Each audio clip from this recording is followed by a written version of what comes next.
Hello again. Today we will be continuing the topic of the phase plane analysis. Today we will be speaking about the phase portraits in the neighborhood of the critical points. It will be discussion about the phase plane analysis, but it will be about the linear systems, because in the neighborhood of the critical points, we know from the previous topics, from the previous movies and from the previous classes, we know that in the neighborhood of the critical points the system works like any nonlinear system works like a linear system. Okay, and it means that due to our consideration on the phase plane,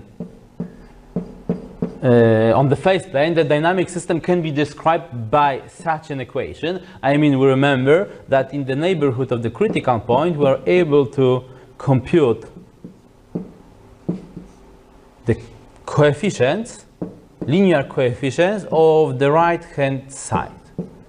And it will be df over dv times x and times v. In that case, it will be in the neighborhood of the critical point and in the neighborhood of the critical velocity, the x0, the same here.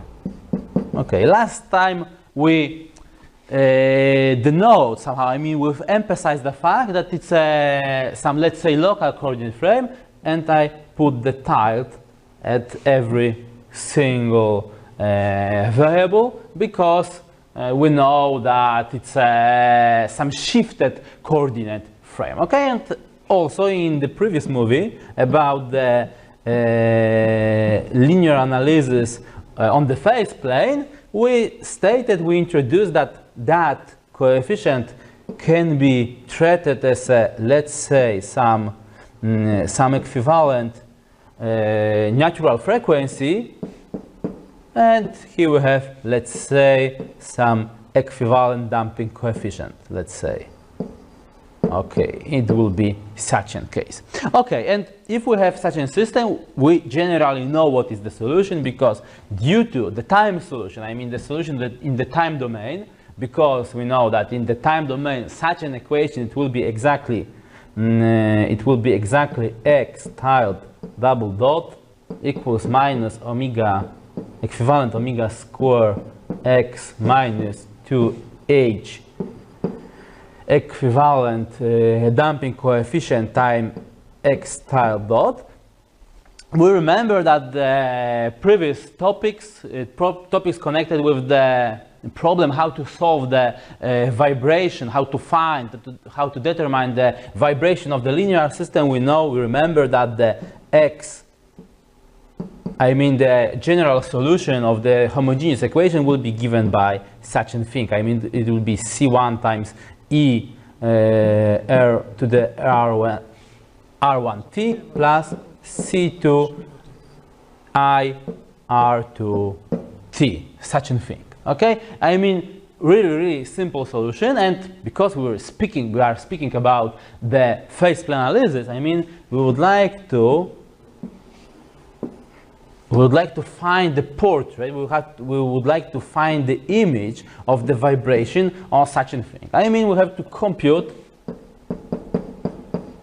the velocity of our displacement, and we see that it will be some simple, nice thing. It will be R1 times C, and the same function as let's say, base of our solution, or generator of our solution, and R2 C2 E to the RT, such a thing. It means that, look, the velocity has, let's say, almost the same form as our displacement, okay? I will try to express it in the, let's say, a little bit different way, okay? I will express that the vector which describes the points on the phase plane can be computed as such a thing. It will be C1, C2, R1, C1, R2, C2. And there will be, let's say,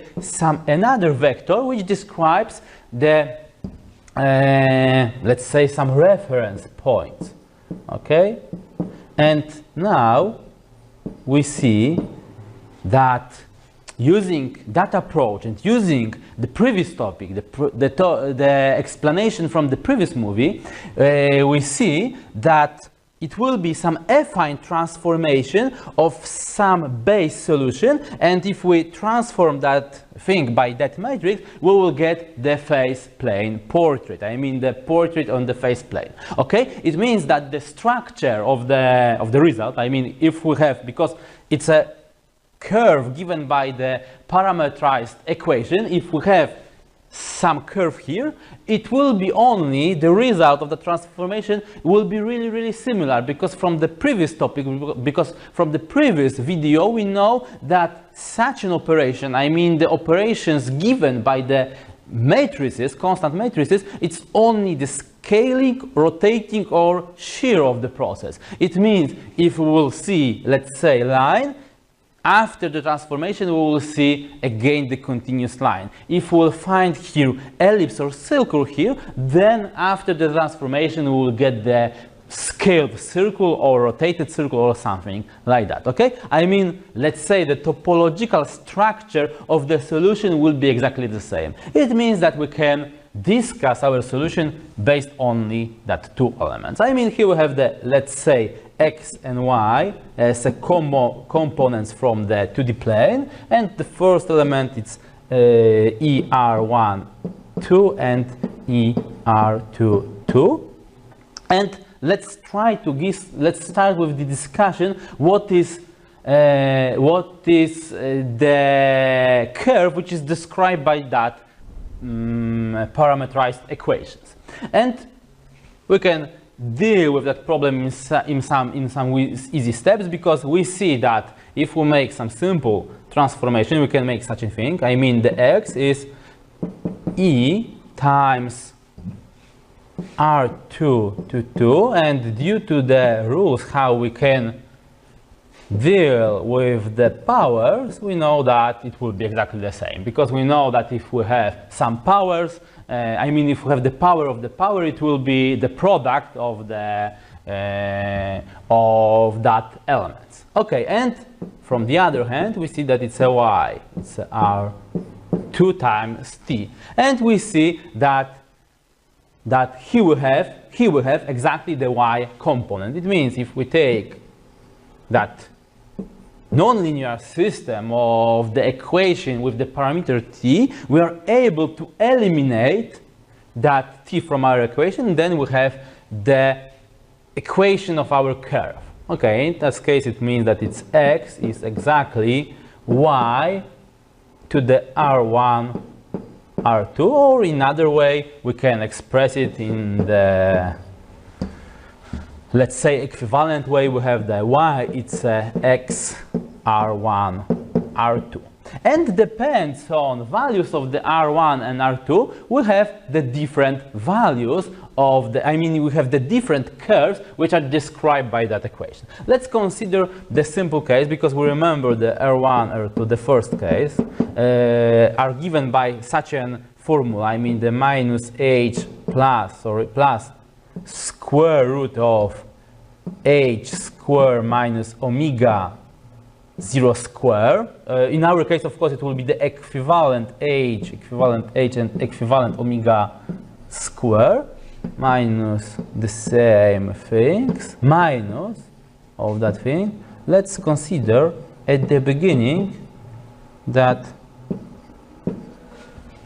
here we have such a thing, okay? And let's consider the simplest case where the omega, equivalent omega, is negative, okay? I mean, if we have the values which are smaller than 0. What does it mean? It means that one of the component will be, I mean, let's say R component will be positive and R1 component will be positive, R2 component will be negative, because if the omega, equivalent omega is negative, then it means that that thing will be positive value on the both root squares. It means here we have some positive number bigger than h, equivalent h, and in that case we have the same number, but here we have the minus. It means that from R1, that R1 will be bigger than 0, and that thing will be smaller than 0, because that thing it will be the real number. It means that we have two components with a different sign. It means that the y can be expressed in that form. I mean, it will be 1 over x r1 to the absolute values of that components. What does it mean? It means that here we see the equation of the hyperbola. It means that it should approximately looks like that, let's say. I mean, here we have such a thing, and here we have such a thing. Due to the signs of that elements, we can also consider of such an hyperbolas. And again, due to the affine transformation of our element, we have that it could be rotated. And such a kind of the portrait in the neighborhood of the critical point, it's called a saddle point. Okay, and it means that on the phase plane, due to the affine transformation, in our case, oh sorry, I forgot about it, it will be x, y of course, because it's our base image due to that element. On the phase plane, we will see approximately such a thing, okay? I mean, we have two asymptotes, or maybe I will change the color. Here we have the two asymptotes here, and the phase portrait will be like that. Okay, such a thing. Next topic, next case. Let's consider the situation where R1 and R2, it will be the elements where, oh, let's say I will again write down our solution. Minus omega equivalent square and minus each equivalent minus square root of the same component.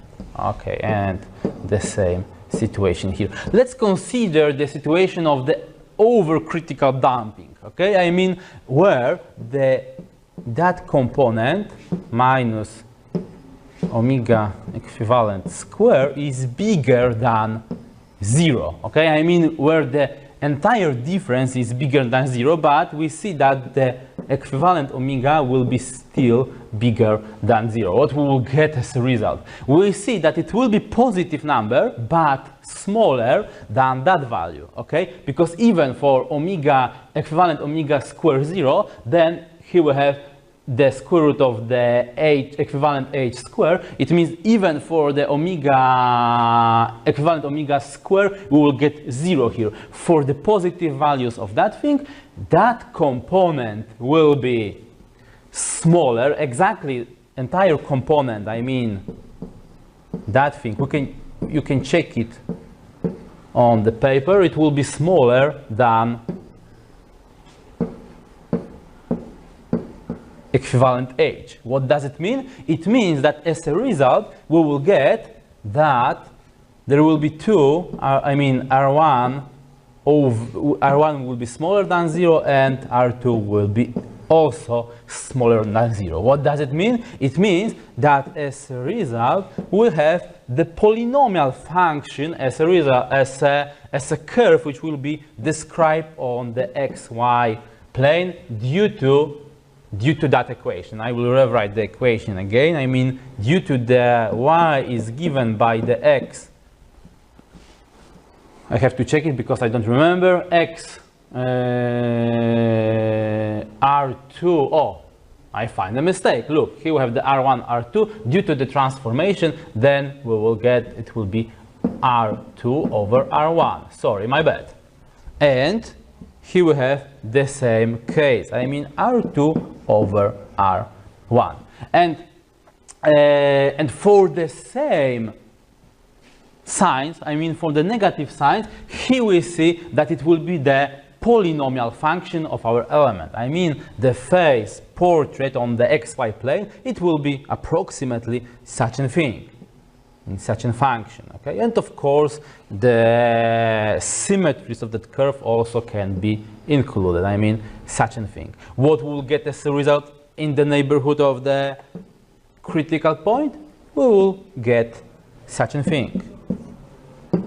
It will be rotated image of that thing, let's say. Okay, I mean on that plane I will introduce some auxiliary axis, and due to that thing here we have deformated lines, and the name of that thing, it's called node. Such a thing, such a phase portrait will be visible in the neighborhood of the points for such a condition. Okay, and the last case, let's say the most important case for us, it will be if the R1, R2 given by our equations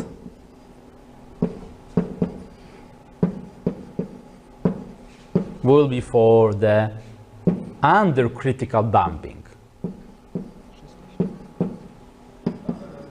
Okay, here we have such a thing, minus, and the same thing here, so I mean h square.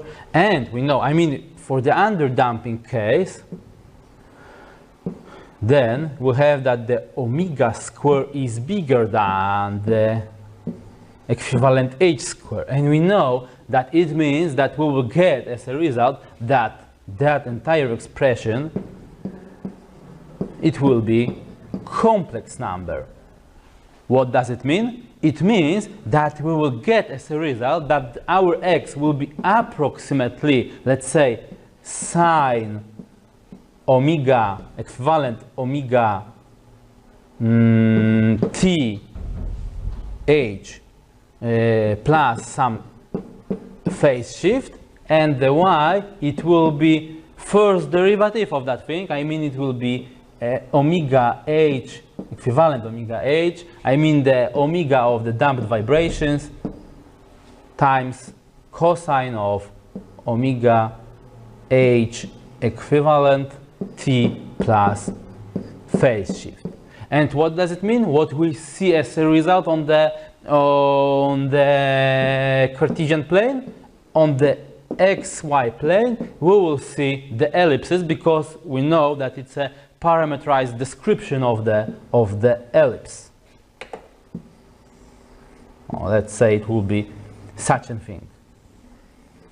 What we will get if we will consider the dynamics in the neighborhood of the, okay, what we will get on the phase plane, I mean what the phase portrait will get as a result, it will be approximately rotated at scale ellipse, and sometimes for some parameters we can also get the situation where the, let's say, radius of that ellipse will be increasing to that elements, due to that elements, okay? And it will be spiral as a phase portrait in the neighborhood of the critical points for such a condition. I mean where the R1 and R2 has imaginary unit. Thank you for attention. See you next time in another movie.